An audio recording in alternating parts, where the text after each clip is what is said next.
Hey there, it's J Rod here with Zach Scheidt for a nice Q&A here for with Rich Retirement Letter. We got a great question here, Zach, from Jeff, who asks, "What do you think about using options instead of stock shares to invest for retirement?" Okay.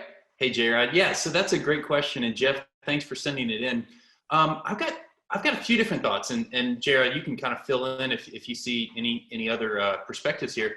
Sure. But stocks are great for long-term investing. So, for instance, I love dividend stocks. I love being able to buy shares of like a Home Depot or Procter and Gamble and know that quarter after quarter after quarter, I'm going to get cash from those shares because that's the dividend that the company pays me.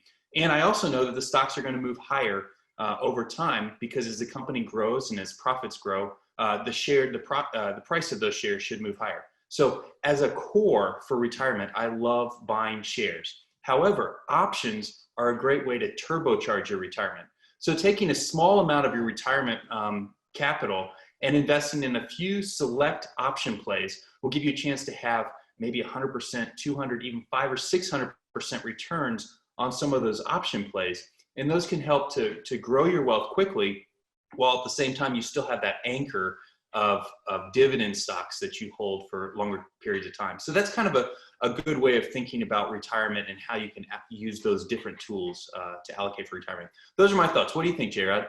I think as well, if I'm thinking about retirement, having that nice core of stocks, I love stocks, but I'm kind of more on the aggressive end. So I do a lot of my capital is in options because I love the leverage. I love being able to get 50, say 3, 4, 5 times my money like in options versus the share. I can limit my I can size the position so I don't have to, if I want to do just I can set it and forget it. If I lose everything on that position, okay, I'm cool. Because it's a smaller size.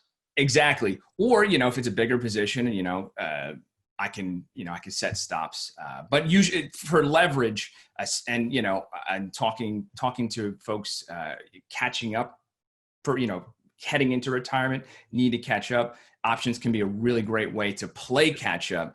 And then if you're once you've got that core, once you've built up a nice capital base, you can kind of slow down a little bit. That's kind of the approach that I like, for myself. Yeah. So I think that kind of circles back to the point of it's a personality thing. If you're more aggressive in your own personality, then options can be a stronger tool for that. And also a timing thing, depending on where you are in the retirement process. If you've got a little bit more time ahead, then you can afford to be a little bit more aggressive. And sometimes if you're already in a place where you've saved for retirement and you don't want to put that savings at risk, then shares can be a little bit more, you maybe want to be a little bit heavier on the share side and lighter on the option side. But great question, Jeff. Appreciate you sending that in. And hopefully this gives you some ways of thinking about that for your own situation. For sure. Thanks, Jeff. And again, for Rich Retirement, I'm J Rod here with Zach Scheidt, and we'll see you next time. See you guys.